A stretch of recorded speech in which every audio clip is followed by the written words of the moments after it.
무리가 몰려와서 하나님의 말씀을 들을새 예수는 게네사렛 호수가에 서서 호숫가에 배 두 척이 있는 것을 보시니 어부들은 배에서 나와서 그물을 씻는지라. 예수께서 한 배에 오르시니 그 배는 시몬의 배라.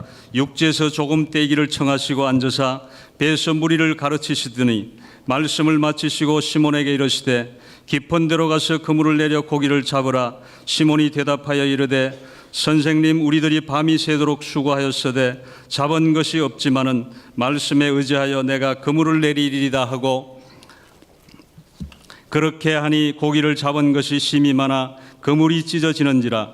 이에 다른 배에 있는 동무들에게 손짓하여 와서 도와달라 하니 그들이 와서 두 배의 채움에 잠기게 되었더라. 시몬 베드로가 이를 보고 예수의 무릎 아래 엎드려 이르되 주여, 나를 떠나소서, 나는 죄인이로소이다 하니 이는 자기 및 자기와 함께 있는 모든 사람이 고기 잡힌 것으로 말미암아 놀라고 세베대 아들로서 시몬의 동업자인 야고보와 요한도 놀랐음이라.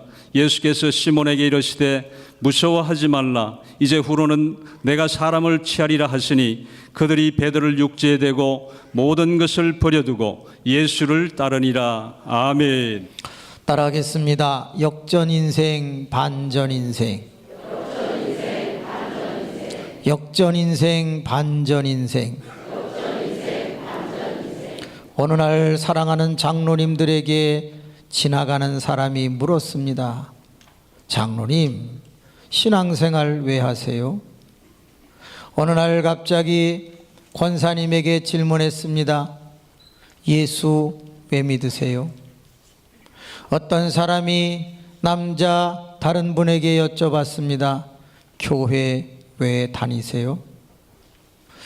예수를 왜 믿느냐, 신앙생활을 왜 하느냐, 교회를 왜 다니느냐라고 질문했을 때 여러분은 뭐라고 대답하시겠습니까? 구원받기 위해서, 평안을 얻기 위해서, 문제를 풀기 위해서, 행복하기 위해서, 부자 되기 위해서, 틀린 대답은 아니겠죠. 그런데 성경은 뭐라고 얘기하나요? 따라합시다. 변화되기 위하여. 이 자리에 더 이상 변화되지 않아도 될 만한 사람 계신가요? 나는 더 이상 변화가 필요 없다는 사람이 있나요? 죄인은 의인 되어야 하고 또 예수를 믿어서 중생한 사람은 성결해지고 성화되어야 하고 아픈 사람은 나아야 되고 우리는 그리스도의 장성한 분량에까지 분명 변화되어야 할 텐데, 한 가지 여쭤볼게요. 하나님의 말씀을 자꾸 들으면 그러면 변화될까요? 안 될까요? 패를 한번 갈라보도록 하겠습니다. 하나님의 말씀을 들으면 변한다. 손 한번 들어보시죠. 떼거지로 손을 들었습니다. 하나님의 말씀을 들어도 변하지 않는다 하는 분 손 들어보세요. 답은 변하지 않는다입니다. 증명해 보겠습니다. 여러분, 한국교회의 분쟁은 초신자 때문에 일어납니까? 오래 믿은 사람 때문에 일어납니까? 이런 식으로 나오면 안 되는데. 여러분도 알고 저도 아는데요, 초신자, 하나님의 말씀을 많이 듣지 않은 사람은 교회에 분쟁을 일으킬 줄 모릅니다. 하나님의 말씀을 많이 들은 사람 때문에 분쟁이 일어나는데 변화됐 때문이요. 아니, 변화됐는데 왜 한국교회가 분쟁을 경험해야 되나요? 1600여 교회의 부흥회를 다녀봤는데 죄송해요, 싸우는 교회는 전부 다 오래 믿은 사람 때문에 그래요. 변화된 것이 아니라 변질된 것은 아닐까 하는 생각을 해봅니다. 맞아요. 하나님의 말씀을 들으면 변화되어야지요. 하나님의 말씀에 능력이 없는 것이 아니라 죄송합니다, 인간이 너무 강팍한 거예요. 하나님의 말씀은 능력이 있는데 사람의 마음이 강팍하니까 받아들이지 않아서 변화되는 게 아니라 변질되고 있는지도 몰라요. 옆 사람 오른쪽이든 왼쪽이든 한 분 선택하여 손을 잡아보세요. 인사합시다. 변화되세요. 한 번만 더 합시다. 속색이지 마세요. 한 번만 더 합시다. 진짜 변화되기를 원합니다.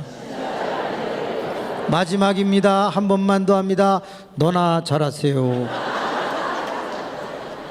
솔직히 얘기할 때 자기나 잘하지. 어느 날이었어요. 하나님의 말씀을 연구하는데 하나님의 말씀은 능력이 있고 권세가 있는데 왜 사람들은 변하지 않고 변질되는 것일까? 또 변한다고 해도 자기가 원하는 만큼 적당히 변하는 것일까? 그게 이상했어요. 그러던 어느 날 누가복음 5장을 읽다가 깜짝 놀랐어요. 예수님이 하나님의 말씀을 전하고 가르치시는데 거기에 큰 무리가 왔는데 그 큰 무리가 오는 중에 누구도 있었냐면 베드로도 있었다네요. 베드로가 하나님의 말씀을 듣고 변했어요? 안 변했어요? 안 변했어요. 언제 변했느냐? 솔직히 얘기할까요? 물고기 많이 잡은 후에 변했어요. 그러니까 사람은 말로 되는 것이 아니라 체험으로 되고, 사람은 말로 되는 것이 아니라 경험으로 되고, 인간은 슐라이에르마허처럼 절대 의존의 감정에 어떤 자극과 삶의 변화가 있어야만 되는 듯해요. 하나님의 말씀을 예수님이 전했는데 베드로가 이런 말을 하지 않았어요. 주여 나는 죄인이로소이다 나를 떠나소서. 그 말을 안 했다고요. 예수 그리스도께서 하나님의 말씀을 전했을 때 배와 그물을 버리지 않았다고요. 언제 나는 죄인이로소이다를 했을까요? 물고기 많이 잡고 돌아와서 했어요. 물고기 많이 잡고 돌아와서 배와 그물을 버렸다고요. 따라합시다. 변화는 말로 잘 안 된다. 체험이 중요하다. 하나님의 말씀의 능력이 없어서가 아니라니까요. 인간이 너무 강팍해서 초자연적인 내 경험을 뛰어넘는 어떤 체험이 한번 와야 정신 바짝 차리고 그때서 비로소 죄인인 줄도 알고 배와 그물도 버리는 변화가 시작되는 거예요. 저는 오늘 저녁에 청년들과 같이 예배 드린다고 해서 청년들에게 포커스를 맞추고 그 청년들에게 엄청난 일이 일어나도록 돕겠습니다. 아멘 안 해도 그렇게 할 겁니다. 여러분, 어느 날 갑자기 이 본문을 가만히 읽다가 너무 화딱지가 난 거예요. 왜 화딱지가 났느냐? 어떤 분이 유튜브에 설교를 하고 있는데 그 설교를 듣다가 너무너무 속상한 거예요. 그런데 그 설교의 조회수가 몇천 건이 되는 거예요. 그러면 그 유튜브에 뭐라고 설교를 했냐? 하나님의 말씀에 의지하였더니 부자가 됐다는 거예요. 아이고 기가 차서. 여러분 한 가지 여러분도 알고 저도 아는 얘기 해볼게요. 베드로가 물고기를 많이 잡았는데 그 물고기 한 마리라도 가졌어요? 안 가졌어요? 죄송한데요, 그 물고기 건져가지고 온 배와 그물도 버렸어요. 그런데 무슨 부자 되는 얘기예요? 이게 무슨 잘 되라는 얘기냐고요. 아니 어떻게 말씀에 의지하면 부자가 되고 축복을 받고 넉넉해지고 잘 되고, 아니 어디 그렇게 써 있냐고. 배와 그물을 버렸다는데. 따라합시다. 변화되는 얘기지 부자 되라는 얘기가 아니다. 만약에 이 이야기가 부자 되는 얘기라면 어떻게 기록이 되어 있어야 하느냐? 하나님의 말씀에 의지하여 그물을 내려 고기를 많이 잡고 그는 부자가 되었고 예수님에게 11조를 드렸더라, 이렇게 써 있어야 돼요. 그런데 오늘 성경 말씀은 자기가 잡은 2배에 잠기게 됐던 그 많은 고기 한 마리도 내다 팔았다는 얘기도 없고, 그거를 먹었다는 얘기도 없고, 그것을 가지고 부자 됐다는 얘기도 없고, 오히려 그것을 싣고 왔던 배와 그물까지도 다 버리고 직업도 포기했다고 되어 있고 집도 나왔다고 되어 있어요. 따라합시다. 베드로는 가출했다. 엄밀히 얘기하면 예수 그리스도를 따라가는 제자의 삶이지만 그의 아내의 입장에서는 남편은 가출한 거지. 무슨 부자가 됐어요. 그런데 그 설교를 듣는 사람의 조회수가 그렇게 많은 것을 보면서 속상한 거예요. 그 목사님의 조남은 박씨예요. 이름을 어떻게 얘기해요? 그걸 박씨라는 것만 찾아보시면 되지. 이건 아닌데 한국교회가 왜 이렇게 가나? 아니 어떻게 11절까지 안 읽고 그 전까지만 하고 끝을 내나? 가만히 생각을 해봤어요. 그러면 결국 예수님의 목적에 따라서 베드로는 변화되었네요.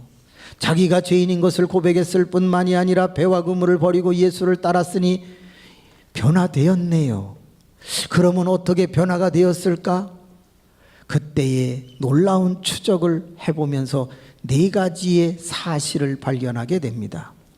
따라합시다. 내가 주께로 왔기 때문에 변하는 것이 아니라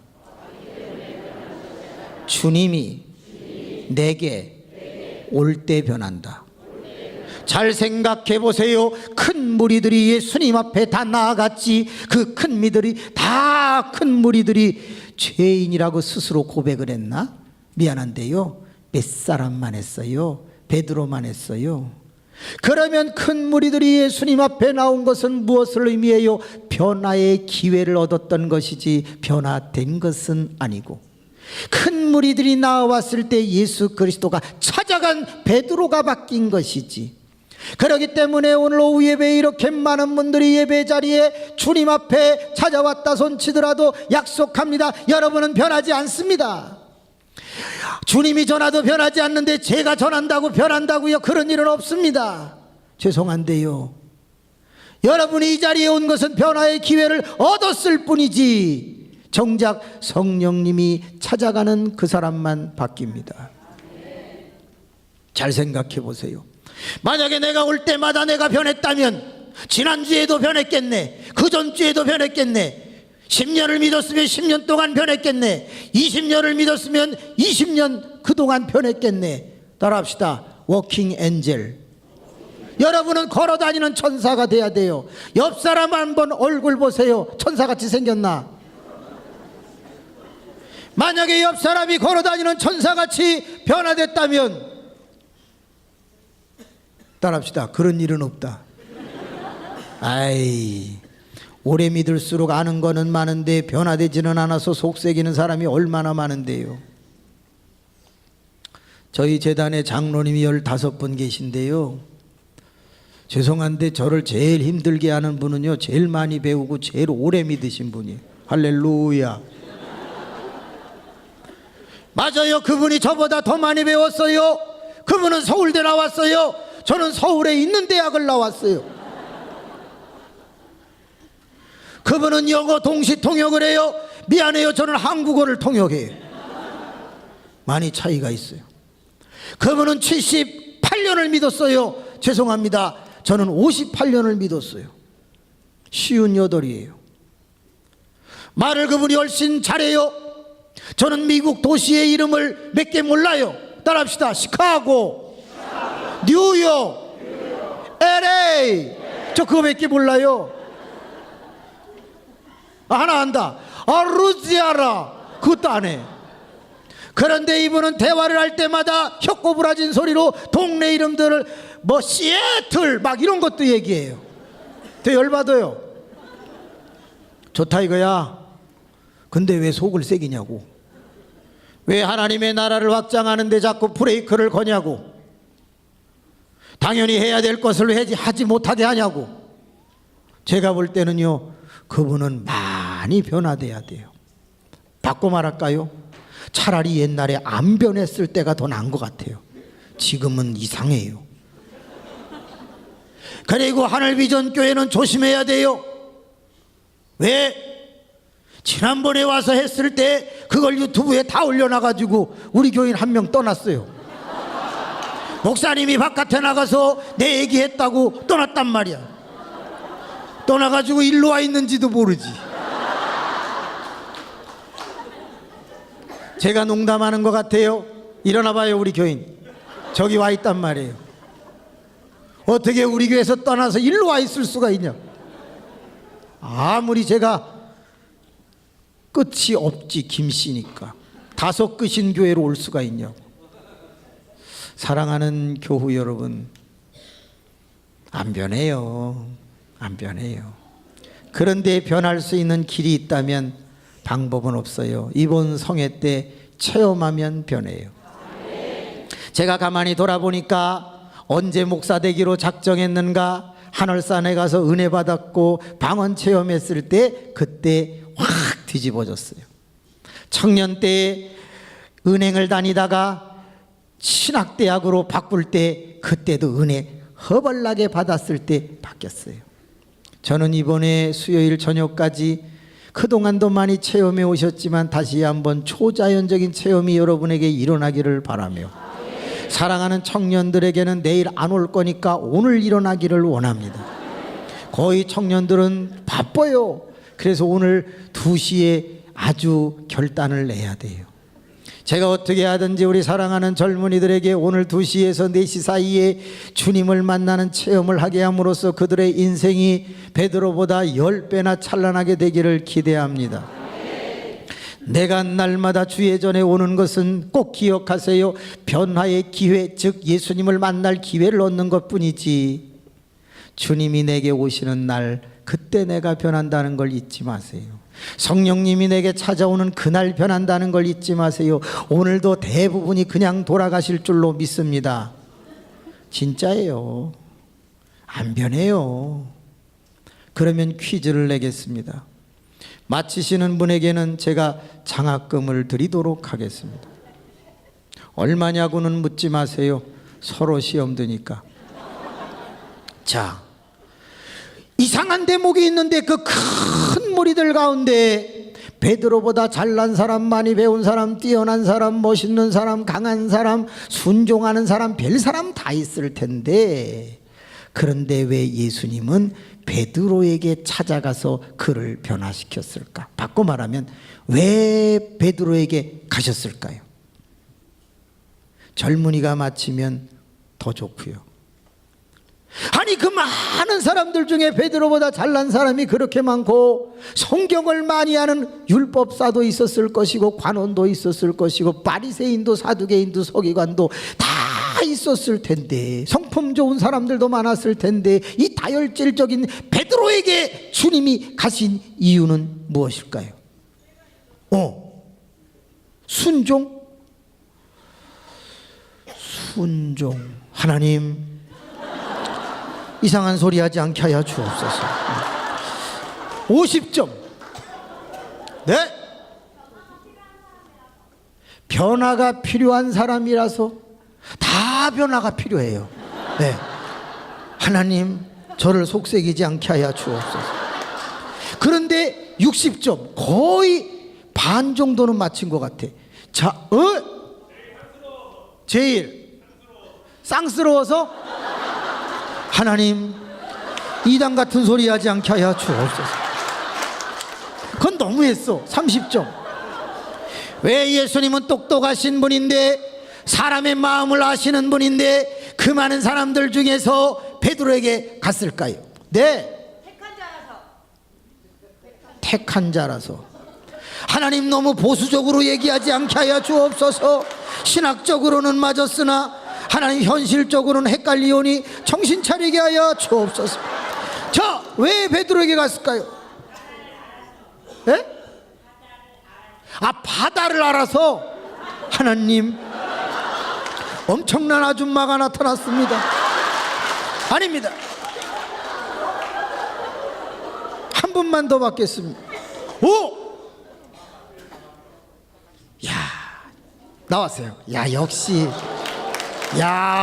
달러.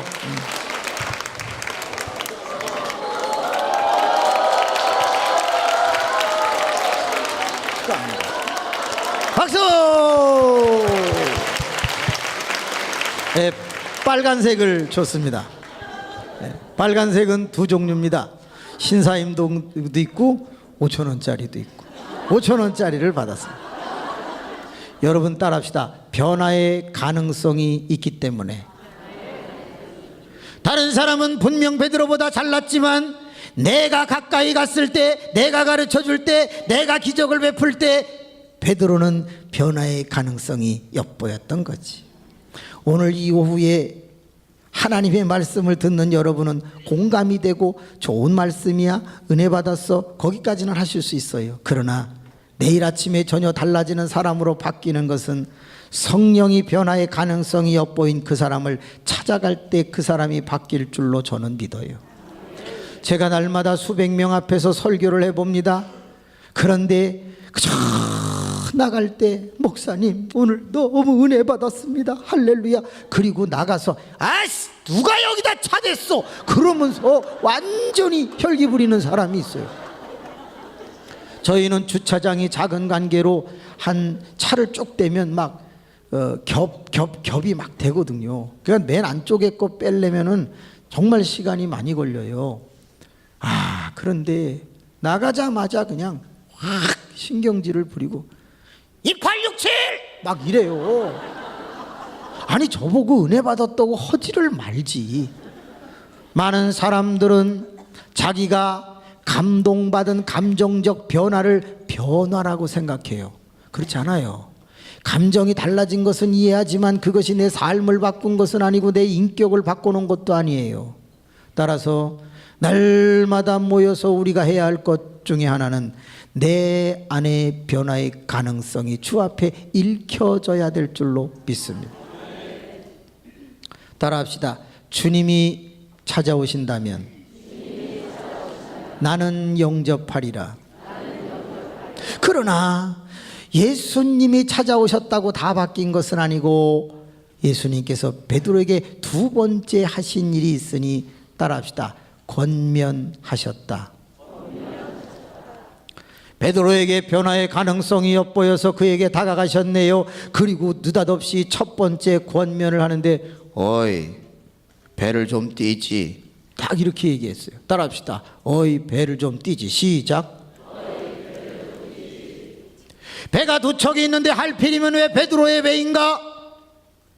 그리고 베드로는 밤새도록 고기를 잡았는데 잡지 못했네. 무척이나 피곤하고 지쳐있네. 그런데 왜 할필이면 내 배냐? 어이 배를 좀 띄지. 베드로는 가능성이 있는 사람이라 배를 띄었네요. 그런데 주님이 그 배 위에 올라가서 말씀을 전하시고 가르치기를 시작하니 시간이 많이 가네요. 베드로도 피곤하여 지쳤지만 배를 올려놓을 수도 없는 상황이라 앉아서 듣게 됐을 거예요. 그런데 예수님의 가르치심이 만만치 않네요.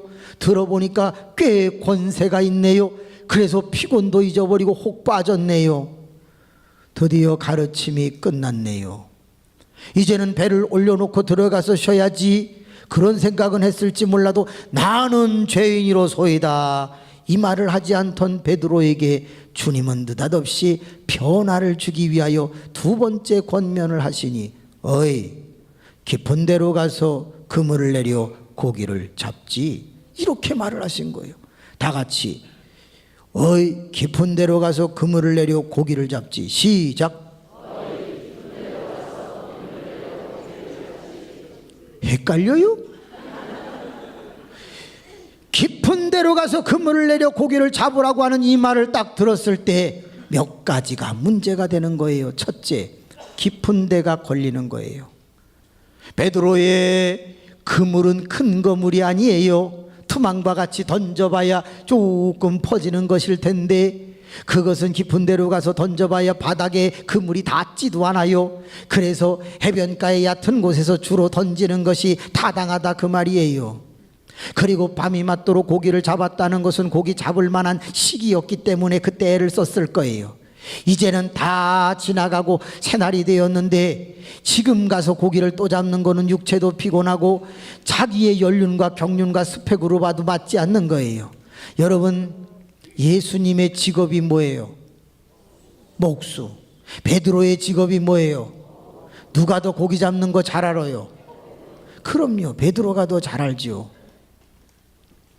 예수 나이 많아요? 베드로가 나이 많아요? 베드로.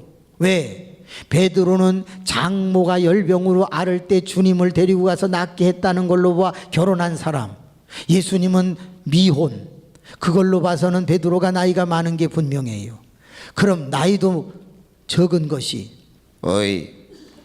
목수인 사람이 어부에게 깊은 데로 가서 그물을 내려 고기를 잡지.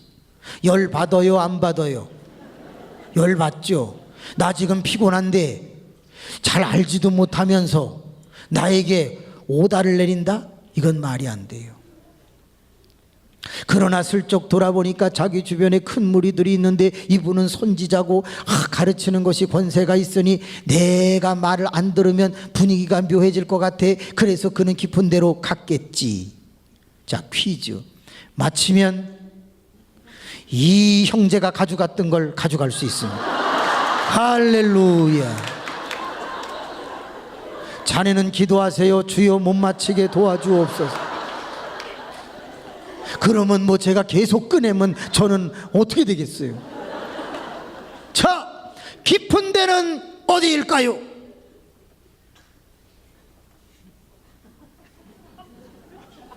할렐루야. 잠잠해. 한번 생각해 보세요. 예수 그리스도께서 베드로에게 말하기를 깊은 데로 가라 그러면은 분명히 베드로가 알았으니까 가라는 거 아니에요? 아니면 이렇게 말을 해야 되지 않나요? 저기로 가라, 저쪽으로 가라. 그렇다면 깊은 데로 가라. 베드로는 알았다는 얘기인데 깊은 데는 어디일까요? 네, 변화될 장소 하나님 잔머리 굴리지 않게 하여 주옵소서. 아무리 주제가 변하지만 그렇다고 거기에서 변화를 집어넣는 사람이 어디 있냐 이 말이. 40점. 깊은 데는 어디일까요? 바다 가운데 70점. 고기가 없는 곳 하나님 정말 엄청나게 속삭이시는 분 같습니다. 아닙니다. 어디예요? 왜? 베드로가 원래 그물을 내리던 곳 85점. 조금만 더 해보세요. 예. 위험하고 가기 힘든 거 55점. 예. 하나님 정신 차리게 하여 주옵소서.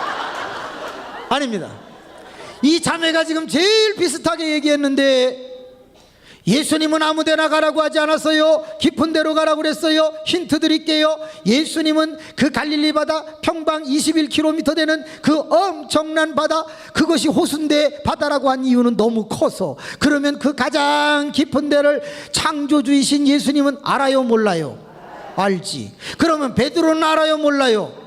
알긴 어떻게 알아요? 베드로가 맨날 잠수합니까? 어디가 깊은가? 어디가 깊은가? 베드로가 맨날 고기를 잡지 잠수를 합니까? 베드로가 아무리 어부 생활을 오래 했어도 갈릴리의 가장 깊은 곳은 몰라요. 그러면 답 나왔잖아요. 예수님은 가장 깊은 데를 알고 베드로는 가장 깊은 데를 잠수한 적이 없어서 몰라. 그런데 깊은 데로 가래. 그러면 어디예요? 그렇지. 뭐 지금 그 자리? 하나님 가능성이 안 보입니다. 하나님. 예? 그물이 닿지 않는 곳? 하나님 교회를 옮기게 하여 주옵소서. 자, 어디? 저기 자매님. 주님이 인도하는 곳이요. 아, 너무 영해를 했어요. 예. 마지막 오.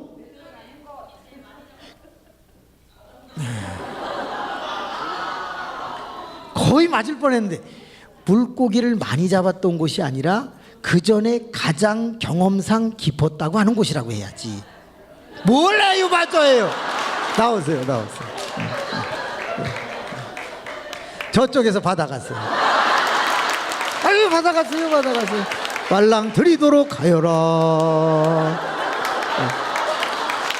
시험 들었어. 아이, 아이, 아이. 사랑하는 성도 여러분, 가만히 생각해 보세요. 베드로가 어부 생활을 계속했는데 그 어부 생활을 하다가 여기도 깊고 저기도 깊고 다 깊어. 그런데 어느 날 갑자기 진짜 깊은 데를 경험했어. 다시 말하면 깊은 데로 가서 그물을 내려 고기를 잡으라는 말은 네 인생 속에서 네가 깊다고 생각하는 그곳을 가라는 거야. 이걸 뒤집어서 얘기할까요? 네 양심을 속이지 말라는 거야. 예수님이 베드로에게 말합니다. 베드로야, 저리로 가라. 그러면 안 지킬 수가 없겠지. 근데 깊은 데로 가라. 그러면 베드로의 머릿속에는 깊은 데가 여러 군데가 나오겠지. 약간 깊은 데, 중간 깊은 데, 제일 깊은 데. 그때 그는 생각하는 거야. 왜? 적당히 깊은 데는 시간이 많이 걸리지 않을 거야. 위험하지 않을 거야. 그런데 주님의 의도를 보면 이거는 분명히 멀어도 더 깊은 데를 가라는 의미가 있다는 거지. 이해가 되시나요? 제가 잠시 후에 청년들에게 뜨겁게 기도해라, 간절히 기도해라, 오래 기도해라. 그러나 사람마다 그 기준은 다 다른 거지. 어떤 사람은 신앙생활을 오래 했으면 30분을 기도할 수 있지만 어떤 청년은 온 지 얼마 안 되면 5분 기도하기도 어렵지. 근데 5분 기도하기 어려운 그 사람에게 깊게 기도해라, 오래 기도해라. 그가 6분만 해도 그는 오래 한 거지. 왜? 자기의 경험상 5분을 넘어본 적이 없으니까. 그런데 그 사람에게 30분 하지 않았다고 제가 야단을 칠 수가 있는가? 어떤 사람이 30분 기도하는데 20분 했다면 그는 자기가 가장 오래 기도했던 그 시간만큼 가지 않은 것이지. 그래서 역사는 안 일어나는 거지. 깊은 데로 가라는 말은 최선을 다하라는 말이지. 그런데 그 최선을 다하라는 말이 언제였는가? 가장 지쳤을 때, 가장 피곤했을 때, 그때 하라는 거지. 저는 가끔 목사의 인생을 살면서 성경을 읽으면요, 옛날에 깨달았던 거를 다 적어놨잖아요. 어느 자리에 가든지 거기까지는 설교할 수 있어요. 그런데 34년 목회를 하다 보니까 그 본문에서 조금만 더 나가지 않으면 새로운 건 없는 거예요. 그렇지 않나요? 소니가 망할 때 다시 일어서고 있겠지만 소니가 망할 때 뭐예요? 우리 옛날에 70, 80 세대들은 어땠나? 전부 가지고 다니는 거 60 세대도 그렇고 소니 카세트 테이프, 헤드폰 꽂고 다니고 이어폰 꽂고, 그게 그렇게 아름다워 보였고 멋있어 보이고 16만 7,200원짜리 그거 말입니다. 그것도 부자 애들만. 그런데 그 소니가 망했다고요. 왜? 안주하다가. 이만큼 해도 되는데 아유 적당히 해도, 그다 망했지. 삼성이 더 많이 투자하는 이유는 무엇일까? 깊은데 그 이상으로 계속 도전하기 때문에 몇 조씩 순이익을 남기는 것은 아닌가. 모든 교회가 적당히 모이면 그 다음에 일하지 않지, 충성하지도 않지, 전도하지도 않지, 기도가 뜨겁지도 않지. 그러니까 그렇게 가거나 자꾸 퇴보되는 거지. 개척한 교회가 왜 일어나는가? 안 일어나면 죽으니까 몸부림을 치는 거지. 여러분, 깊은 데로 가서 그물을 내려. 좋아요. 베드로가 갑니다. 야! 아, 너 어디 가? 집에 안 가? 아이씨, 가래잖아. 아이씨. 여러분, 베드로가 믿음으로 갔어요? 억지로 갔어요? 근데 왜 아까 복음성가 부를 때는 믿음으로 뭐 가고 막 말씀으로 그물을 내리고 그거에 뻥쳐요? 여러분, 마태복음 5장에 베드로의 믿음이 뭐가 있어요? 누가복음 5장에는 베드로의 믿음이 뭐가 있어요? 시작인데, 예수 그리스도를 만나서 제자가 되려고 하는 시기인데 베드로가 뭔 믿음이 있냐고. 누가 믿음 있다고 가르쳤어요? 죄송한데요, 지금 베드로가 어부에서 제자로 아직 바뀌지도 않은 시점에서 뭔 믿음이 있겠냐고. 따라합시다. 억지로 갔다. 아, 말이야. 그러면 할 수 없으니까 말씀에 의지야 이렇게 하지. 그러면은 그렇게 말 안 하고 갈 수는 없잖아요. 제 얘기가 아니에요. 카운셀링 인터프리테이션, 상담학적으로 해석하는 모든 학자는 베드로의 심리를 파악했을 때 막 믿음이 충만해서 갔다고 안 돼 있어요. 다 억지로 가면서 한 말이 뭐냐? 따라합시다. 되나 보자. 그러나 중요한 것은 가는 게 중요한 거지. 가는 게 억지로라도 공부하는 애는 들어가는 거고 억지로 노는 애는 떨어지는 거고 그런 거지 뭐. 저는 이렇게 생각해요. 지금까지 목회하면서 환상 가운데 날마다 감동으로 새벽에 저절로 눈이 팍팍 떠지고 말씀을 전하면 성령이 충만하여 막 불이 떨어지고, 죄송한데 그런 거 몇 번 없어요. 34년 동안에 그런 거 몇 번 없다고요. 의지로 일어났고 의지로 기도했고 의지로 성경 연구했고 그저 억지로 할 때도 있었어요. 그러나 하나님을 불신하지는 않았으니까. 저는 베드로를 이해해요. 갑니다. 야, 내일 잡어, 내일 잡어. 아이, 시끄러. 가래잖아. 간다. 씨, 되나 보자. 씨. 이러면서 간. 구레네 시몬은 기쁨으로 믿음으로 예수의 십자가를 졌어요. 억지로 졌어요. 아시네. 억지로 졌어요. 갑니다. 왔는데 깊은 데 왔어. 아, 여기다 던질까? 여기 깊은 데인데. 아씨, 조기가 조금 더 깊은데. 아, 또 가는 거예요. 그래가지고 가다 보니까 나 피곤한데 너무 많이 왔어. 너무 시간이 많이 걸렸어. 너무 위험한 데까지 왔어. 야, 그래. 사람은 양심을 속이지 아니하고 자기 양심에 생각된 곳까지 가면 평안이 찾아오는 법이지. 베드로가 드디어 그래, 여기가 깊어. 그때 고생 많이 했지. 여기서 한번 죽을 뻔했을지도 몰라. 야, 깊은데 내가 여기까지 왔네. 물이 이렇게 시퍼럴까. 어우, 겁난다. 거기까지 왔어. 풍랑이 일면 어떡하지. 거기까지 왔어. 근데 마음은 평안해. 왜? 내가 내 양심을 속이지 않았으니까. 내가 할 만큼 했어. 그리고 드디어 그는 그물을 던집니다. 퀴즈. 오른쪽에 던졌을까요? 왼쪽에 던졌을까요? 패를 갈라보도록 하겠습니다. 오른쪽에 던졌다. 그건 요한복음입니다. 왼쪽에 던졌다. 이건 이단입니다. 아무데나 던졌다. 이게 정답입니다. 왜? 배는요, 이렇게 물에서 돌면 다 오른쪽이 돼요. 이렇게 돌면 다 왼쪽이 된다고. 이해가 되세요? 요한복음은 오른쪽이 중요하지만 누가복음은 깊은 데가 중요한 거예요. 깊은 데까지 갔으면 거기는 어디든지 상관이 없는 거예요. 그리고 베드로는 양심적으로 자기가 할 도리를 다 했기 때문에 드디어 그물을 탁 던졌어. 그런데 이게 웬일이야. 밤새 잡지 못했던 그의 삶 속에 어마어마한 고깃대가 그물에 걸려서 2배에 잠기게 됐다는 거야. 신기하죠. 여기서 그가 한 가지 깨닫습니다. 고기보다 크신 이가 저기 계시다.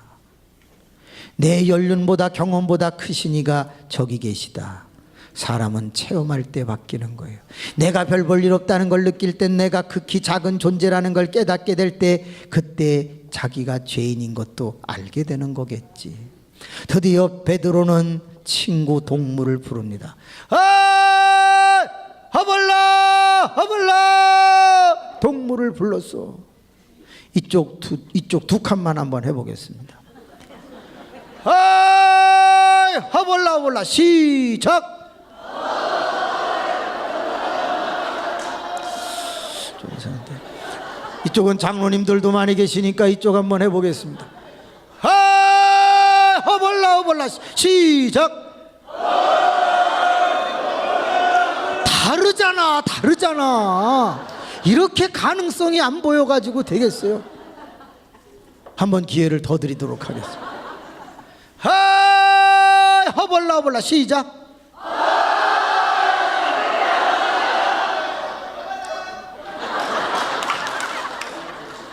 사랑하는 성도 여러분, 그렇게 베드로는 외쳤습니다. 친구들이 왔습니다. 그래가지고 배에다 담고 드디어 갑니다. 따라합시다. 역전 인생. 주님이 나를 찾아오셨을 때 내가 영접하고 주님이 권면하셨을 때 내가 순종하면 역전 인생이 찾아옵니다. 꼭 기억하세요. 그런데 그 역전 인생을 위해서 본문이 만들어진 게 아니라는 거예요. 역전 인생은 과정일 뿐이고 그때부터 그를 변화시키기 위한 반전 인생이 시작되는 거예요. 그가 얻었던 모든 것들을 다 배설물로 여겼던 바울처럼 내어놓고 주를 따를 수 있는 상상 외의 행동 반전, 그것이 변화인 거예요. 하나님의 말씀을 묵상하던 중에 제 눈에 눈물이 흘렀어요. 이렇게 역전한 인생의 베드로는 왜 그 고기를 팔아서 부자가 될 생각을 하지 않았을까? 그리고 그가 해변으로 돌아오고 있을 때 예수 그리스도는 그를 반전시키고 변화시키기 위하여 세 번째 일을 하셨으니 따라합시다. 기다리셨다. 이 말씀이 얼마나 중요한지 보세요. 베드로가 깊은 데로 가면 갈수록 예수님의 기다리는 시간은 길어져. 그렇지 않아요? 고기를 많이 잡으면 잡을수록 예수님의 기다리는 시간은 해변에서 길어져. 솔직히 말하면 베드로만 힘든 것이 아니라 예수님도 힘들어. 더 깊은 이야기를 해볼까요? 만약에 베드로가 고기를 많이 잡아 인생이 역전하기를 바랬다면 주님은 깊은 데로 가서 그물을 내려 고기를 잡으라고 하시고는 다른 동네로 가셔도 상관이 없어. 그런데 예수님은 왜 가지 않으시고 그 해변에서 기다리셨을까? 그것은 베드로에게 다른 의도가 있었다는 걸 말해주지. 따라합시다. 변화. 내가 인생을 역전하는 것을 바라는 것이 아니라 나는 네가 내 제자가 되는 반전을 원하셨던 거지. 나는 너에게 고기 많이 잡게 하는 목적이 없어. 내가 고기 많이 잡게 한 이유는 내가 말씀을 들어도 변하지 않는다는 걸 알았기에 체험을 통해서 변화시켜 보려고 했는데 다행히 내 안에 뭐가 있다? 변화의 가능성이 엿보여서 너를 찾아간 거였지. 예수 그리스도가 기다립니다. 그런데 퀴즈. 예수 그리스도가 해변에서 베드로가 돌아오기를 그 장시간 기다릴 때 하신 것은 무엇일까요? 뭘 하시면서 기다렸겠어요? 이제 감이 오시죠? 따라합시다. 기도하셨을 것이다. 어떤 기도했는지 그 내용을 추적해 볼게요. 첫째, 베드로가 출발을 합니다. 그때 주님은 이런 기도를 했을 거예요. 주여, 자기의 양심을 속이지 말고 깊은 데까지 제발 가게 해 주시옵소서. 왜? 지금 속이면 나중에는 더 큰 사도가 됐을 때 더 큰 속임이 있을 테니까. 그러니까 이 작은 것에 절대 타협하지 않고 깊은 데까지 가게 해 주세요. 주님의 기도는 계속됐겠지. 드디어 베드로가 깊은 데까지 가자 주님은 너무 행복한 감사의 기도를 드렸을 거야. 여러분이 세상에 나가서 예배 마치고 떠날 때 주님이 얼마나 많이 기도하실까? 주여, 저 자녀가 세상에 나가서 정말 최선을 다해서 살게 하여 주세요. 적당히 요령 피지 않게 해주세요. 주님은 얼마나 기도를 할까? 그렇게 한 사람에게 2배에 잠기는 고기의 양처럼 인생의 승리, 역전이 오는 건 아닐까? 그러나 그것은 목적은 아니지만 말이야. 주님은 계속 기도합니다. 깊은 데에 도착하여 드디어 그물을 던지려고 할 때 베드로는 주님은 이렇게 기도했겠지. 주여, 베드로가 이때에 고기를 많이 잡아야 저가 변할 수 있습니다. 주님 많이 잡히게 해주세요. 이런 기도가 없었을까? 예수 그리스도는 능력자이시며 하나님의 아들이니까 이렇게 했을까? 이야 들어가라 샥 이렇게 했을까? 저는 주님이 그렇게 하셨다고 생각하네요. 만약에 증명하라면 증명할 수 있습니다. 마태복음 14장과 15장에 보면 오병이어 7병이어가 나옵니다. 그런데 성경에서 거기서 분명히 이야 해갖고 떡이 많아진 게 아니었어요. 주님은 축사하시고 떼셨다고 분명히 그랬어. 그렇다고 하면 예수 그리스도는 초자연적인 방법으로 이야 그물에 들어가라 이렇게 하진 않았어. 주님은 기도했어. 축사하시듯이 기도했어. 뿐만이 아니라 2배에 잠기게 고기가 잡혔을 때 돌아옵니다. 그때의 주님의 기도는 더 간절해. 어떤 기도가 되어졌는지 아세요? 주님, 제발 돌아오면 고기 20마리 11조 떼놓고 저거 팔아서 부자 될 생각 갖는 그런 베드로로 돌아오지 않게 해주시고, 돌아오자마자 내가 억지로 갔습니다, 내가 죄인입니다, 내가 잘못했습니다 라고 고백할 수 있게 해달라는 기도가 얼마나 많았을까. 여러분이 세상에 나가서 살다가 일주일 만에 다시 교회로 돌아올 때 사실은 주님이 여러분을 위해서 어떤 기도를 하시는지 아시나? 주님 제발 돌아와서 일주일간 저지른 죄악에 대해서 회개하는 마음을 주시고 더 변화되게 해달라고 주님은 로마서 8장 34절에 기도하고 계시다고 써있고 8장 26절에는 성령이 말할 수 없는 탄식으로 친히 우리를 위하여 간구하신다고도 써있는 것으로 보아 예수님의 기도는 계속되고 있는 것입니다. 저는 저희 어머님만을 봐도 알 수 있어요. 제가 학교에 갈 때, 바깥에 나갈 때 우리 어머니는 무사히 돌아오라고 하루 종일 기도한다고 그러시던데, 여러분 따라합시다. 찾아오시면 영접하고, 권면하면 순종하고, 기다리시면 고백한다. 고백한다. 베드로가 돌아왔습니다. 그리고 예수님 앞에서 고기에 대해서는 단 한마디도 논하지 않습니다. 주여, 나는 죄인이로소이다. 나를 떠나소서. 그러면 그때 베드로가 뭔 죄를 저질렀다는 말인가? 옛날에 저지른 죄를 얘기하는 게 아닙니다. 아까 최근에 저지른 죄를 먼저 떠올리는 게 사람의 생각입니다. 아까 내가 갈 때 억지로 갔고, 내가 아까 갈 때 의심하면서 갔고, 아마도 그는 자기의 마음의 상태로 주님 앞에 저질른 죄를 주님은 이미 다 아시고 계시다는 걸 알고 회개하고 있는 것입니다. 주여, 나는 죄인으로소이다. 나를 떠나소서. 여러분, 떠나달라는 거예요? 제발 함께 해달라는 거예요? 그렇죠. 이거는 떠나달라는 얘기가 아니라 자기가 너무 죄송하니까 말은 그렇게 하는 건데 본 뜻은 나를 떠나지 말아달라는 말씀이 되는 거죠. 공부를 못하는 아이가 성적표를 가지고 와서 부모님에게 보여드립니다. 제가 공부를 못했습니다. 아버지 때려주세요. 때려달라는 거예요? 용서해달라는 거예요? 그런데 아버지가 그래 이 새끼야 일로 와. 너는 엄마 닮았냐? 왜 이렇게 공부를 못하냐? 그래가지고 만약에 두들겨 패면 애가 뭐라 그러겠어요? 아 진짜 안 통하네. 아 내가 때려달라는 말은 말이 그렇다는 거지, 용서해달라는 거지, 그런 것도 못 알아듣는 아버지의 자식이니 내가 공부를 잘하겠어? 이렇게 생각하지 않겠냐고. 예수가 그래서 그 뒤로 베드로를 절대 떠나지 않습니다. 모른다고 부인을 3번 하고 저주를 해도 안 떠납니다. 부활한 주님을 만난 베드로가 다시 고기 잡으러 간다고 그렇게 요한복음의 뒷장에 얘기를 하는데도 주님은 고기 잡는 그 현장까지 또 쫓아가십니다. 그가 예루살렘을 버리고 다시 세상의 길로 가고자 할 때 주님은 그 옆을 지나가는데 쿠어바디스 도민의 주여 어디로 가시나이까? 내가 버리고 가는 예루살렘을 향하여 내가 또 간다. 그러면서 베드로를 끝까지 붙잡으신 분이 예수님이십니다. 따라합시다.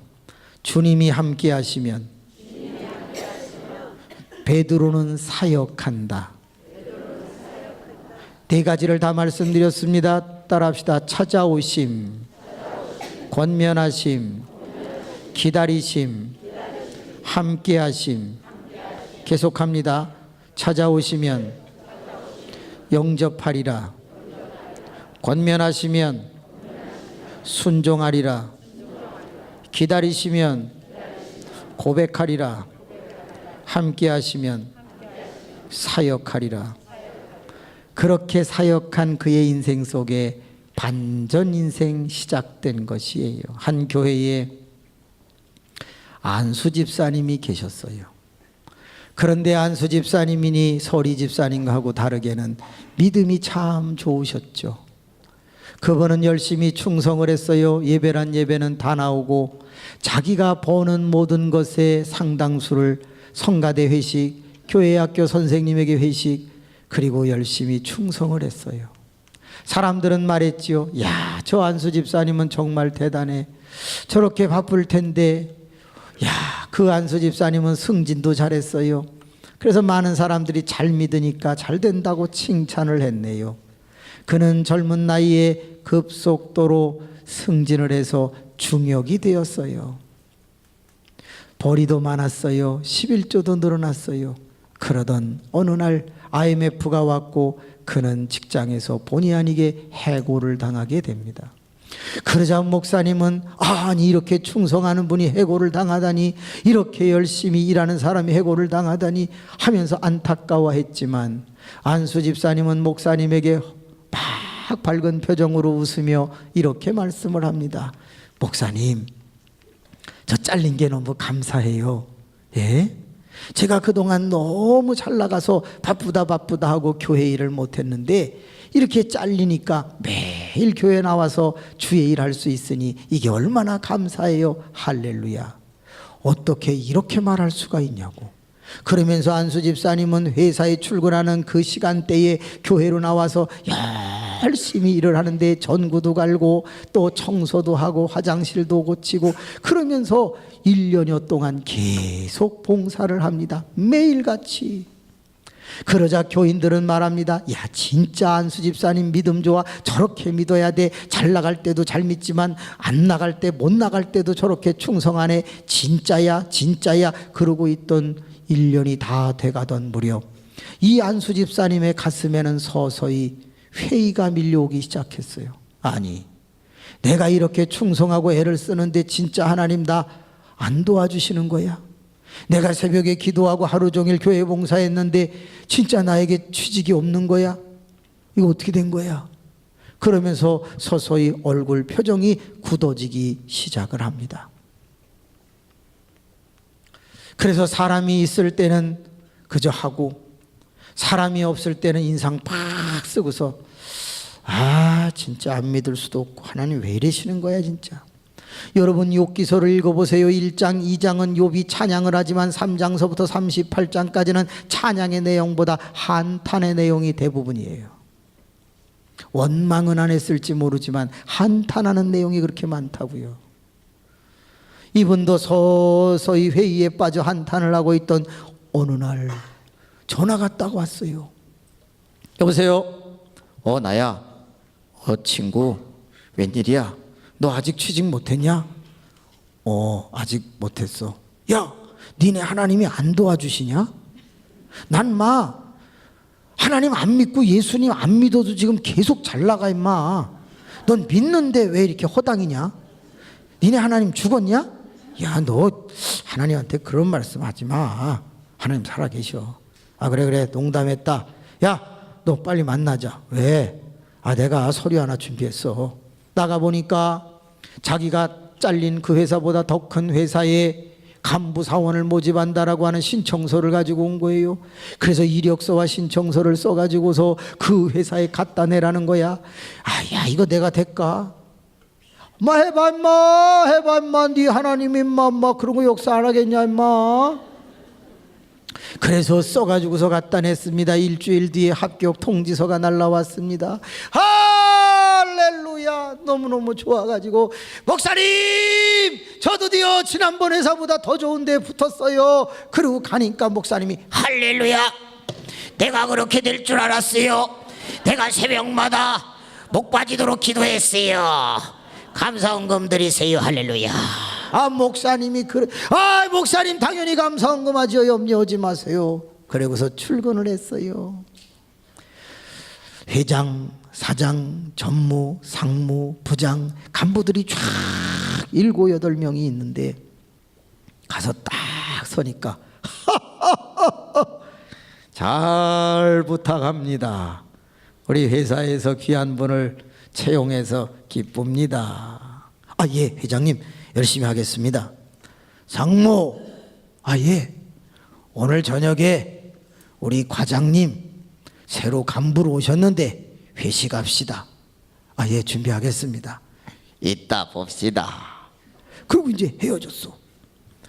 6시가 돼서 일이 끝난 다음에 드디어 상무가 회식하는 자리에 가자고 그래서 이 처음 출근한 과장 이 안수 집사님이 따라갔는데 거기가 어디냐? 따라합시다. 룸사롱.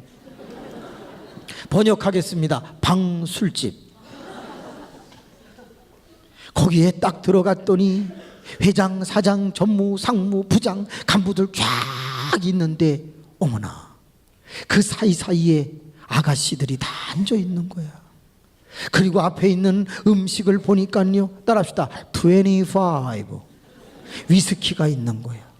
그리고 거기에는 또 뭐가 있느냐, 사과 껍데기 반만 깎아놓은 거, 메뚜기 튀겨놓은 거, 막 이랑국 땅콩 벗겨놓은 거, 이런 것들이 쫙 있는 거야. 그러면서 한 잔씩 합시다. 하더니 회장이 25 위스키를 다 한 잔씩 따라주고 안수 집사에게도 따라줬어. 자, 과장을 위하여 원샷 하면서 쫙 브라보를 하고 마시는데, 회장, 사장, 전무, 상무 할 거 없이 부장까지 쭉 하고 먹는데, 그때에 안수 집사가 나 안수 집사인데 내가 이거 먹으면 안 되는데 어떡하지? 내가 여기서 제일 말단인데, 내가 여기서 밑보였다가는 회사 다니기 어려운데 먹어야 되나? 그럼 내가 그동안 안 했는데. 그러다가 탁 내려놨어요. 안 먹어. 지조를 지켜야지. 탁 그때였어. 회장이 보더니, 아니 이 사람이 누가 준 건데 분위기 파악을 못하고 없던 걸로 하세요. 어머나, 잘렸어. 그리고 회장이 나가는 거예요. 그러자 상무, 전무 다 일어나면서, 아니 과장님, 그렇게 분위기 파악이 안 됩니까? 지금 당신을 위해서 만든 자리인데 여기서 그 회장님 잔을 내려놓으면은 이 분위기가 뭐가 됩니까? 당신이 쓴 이력서에 안수 집사라는 거 우리가 다 봤어요. 그래도 이거 한 잔 먹는다고 지옥 갑니까? 아이고 참, 이렇게 융통성이 없어가지고 내일부터 올 거 없어요. 끝났어요. 다 나갔어. 아가씨도 다 나갔어. 앞에 기다리는 거는 껍데기 벗겨놓은 사과밖에 없어. 안수 집사가 그거를 가만히 바라보고 있다가 일어납니다. 그리고 바깥으로 나가서 집을 향해서 버스를 타려고 걸어오는데 눈물이 흐릅니다. 하나님, 내가 솔직히 잘했잖아요. 내가 신앙의 양심을 지키고 사람을 맞추지 않고, 내가 내 상사들이 있는 자리지만 그래도 나는 하나님을 두려워하고 하나님을 사랑해서, 하나님 나는 열심히 했는데 나 잘렸어요. 하나님, 나 이제 집에 가서 뭐라 그러고 친구에게 뭐라 그래요? 저도 한 잔 정도 먹을 줄도 알아요. 그거 먹는다고 지옥 가는 거 아니라는 것도 알아요. 그러나 하나님, 내가 교인들 앞에서, 하나님 앞에서 신앙의 양심을 속일 수가 없어서 나 내려놨는데 이해받기는커녕 잘렸어요. 하나님, 나 너무 힘들어요. 그리고 집에를 옵니다. 여보, 오늘 어땠어? 됐어. 자기 방에 들어가서 문을 잠그고 엉엉 울고 이불을 뒤집어 쓰다가 2시쯤 돼서 잠이 들었어요. 자다가 깨보니까 출근할 데도 없는데, 어머나, 눈이 너무 많이 울다가 자서 이게 붙어버렸어요. 그래갖고 앞을 못 보는 시각장애우 같이 됐기 때문에 더듬더듬 일어나서 화장실로 가 세면기 앞에서 눈을 빠글렀어요. 일단 봐야 되니까 눈을 뗐어. 떼고 거울을 보는 순간 웃음이 터졌어. 여러분 따라합시다. 기뻐서 웃는 것이 아니라 웃다 보면 기뻐진다. 세상에 자기 모습을 딱 보는 순간에 너무 웃기게 생겨가지고 웃기를 시작해. 그런데 막 웃다가 기뻐졌어. 할렐루야.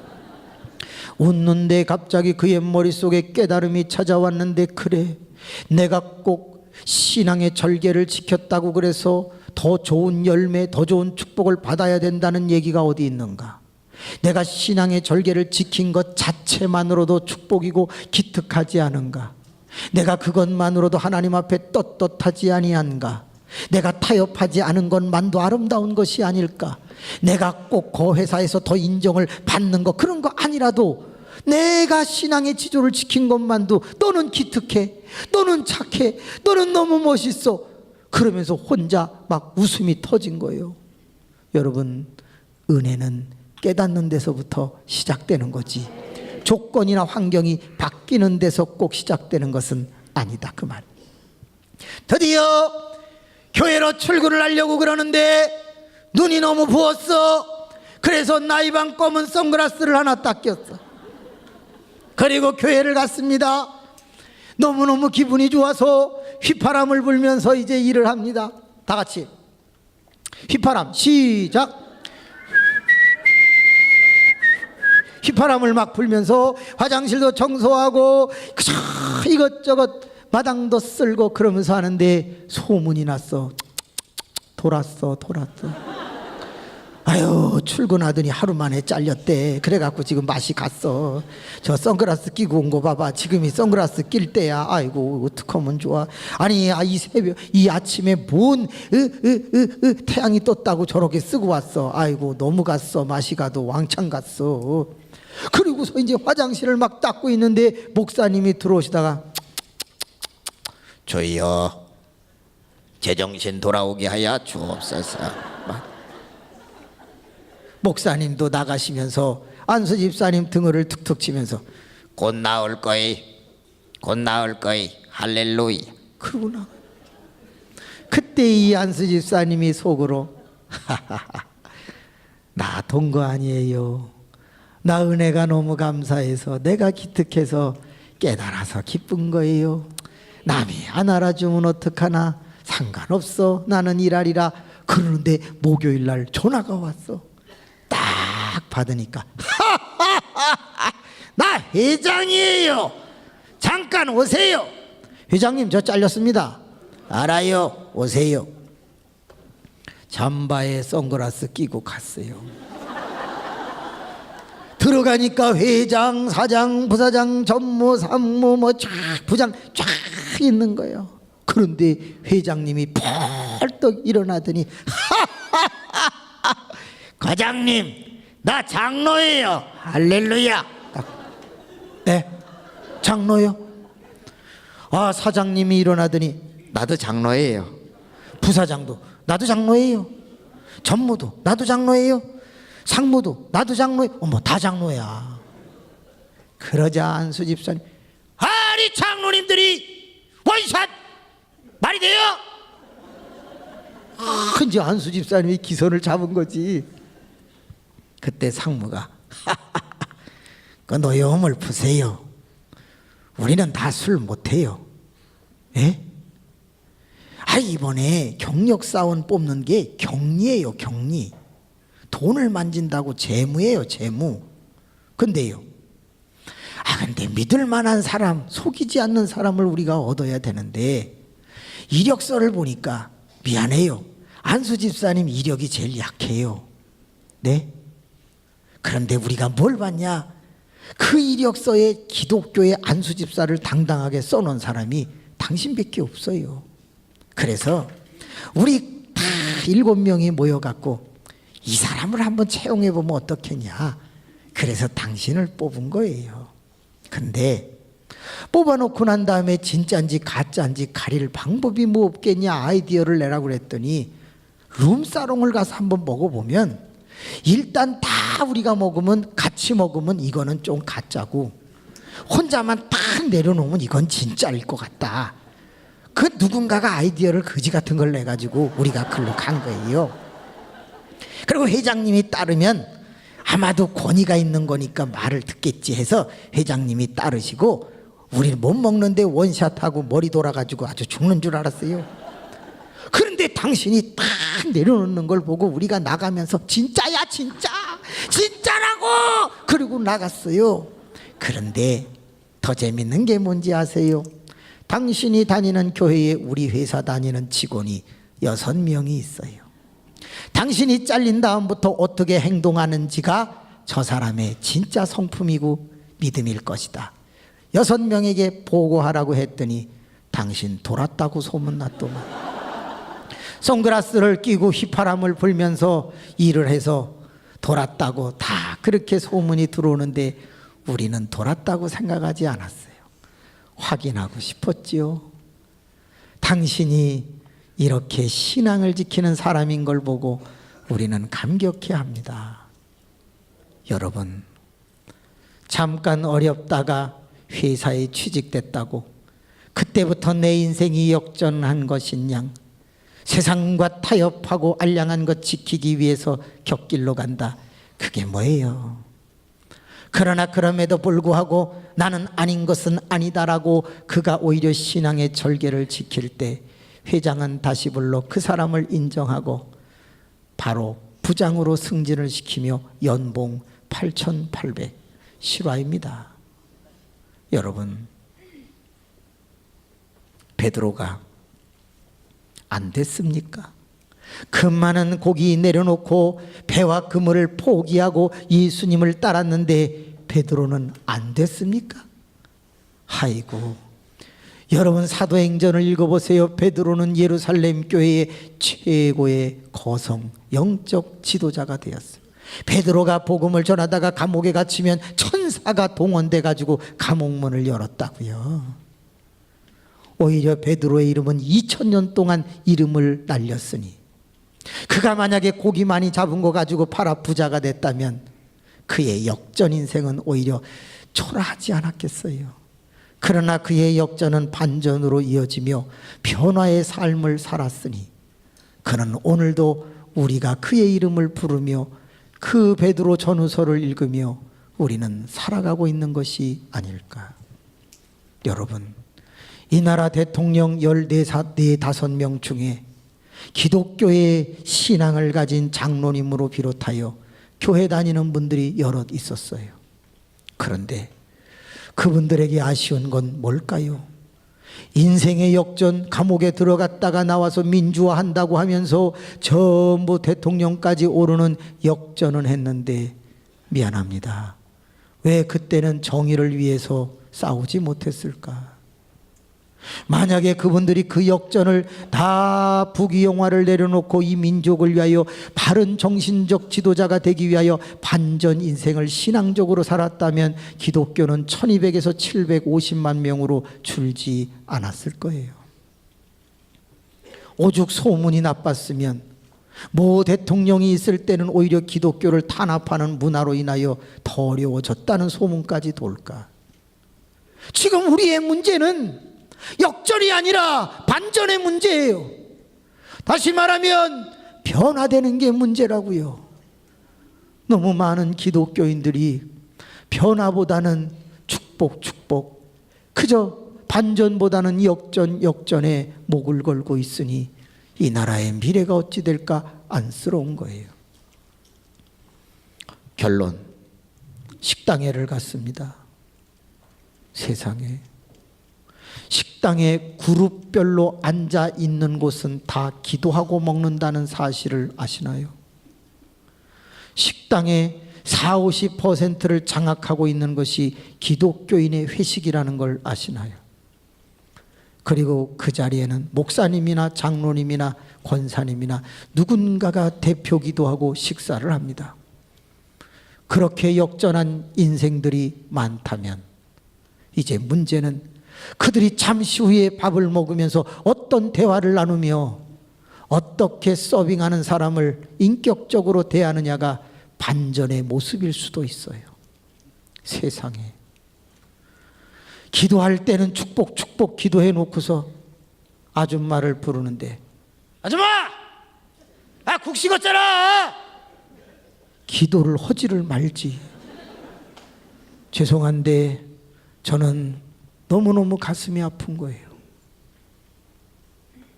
반말하는 사람이 태반이고요. 서빙하는 아줌마는 우리의 형제 자매인데 어떻게 그렇게 무시할 수가 있는가? 솔직히 교인들의 5%는 식당에서 일하고 계시는지도 모르는데 머리카락 하나 나왔어. 그냥 꺼내놓고 먹으면 될 거 아니에요. 아줌마 일로 와봐, 일로 와. 이게 뭐야 이게? 꼭 그래야 되겠습니까?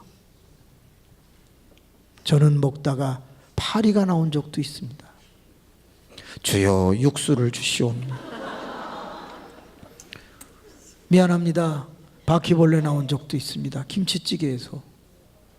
그냥 쓱 밀어놓고 안 먹으면 되는 거지. 그리고 나가면서 조금만 조심하셔야 되겠어요. 그 바퀴벌레 있어요. 한 번은 열무김치가 나왔습니다. 열무 물김치지요. 딱 먹으려다가 뒤로 쓰러질 뻔했잖아요. 여러분 배추벌레 알아요? 퍼런 거 이만합니다. 엄청 커요. 그게 배추 뒤에 싹 숨어가지고 수영하고 있어요. 물론 죽었지. 근데 숟가락으로 딱 떴는데 느낌이 이상해서 이렇게 탁 뒤집어 보니까 아카시아 나무에 있는 그만한 크기의 배추벌레가 이렇게 죽어 있어요. 어휴, 송충이 정도는 여러 번 봤어요.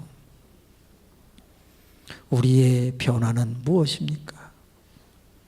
정말 하늘비전 교회의 이 자리에 앉아 있는 이 많은 분들은 변화되고 있는 것입니까? 기도하십시다.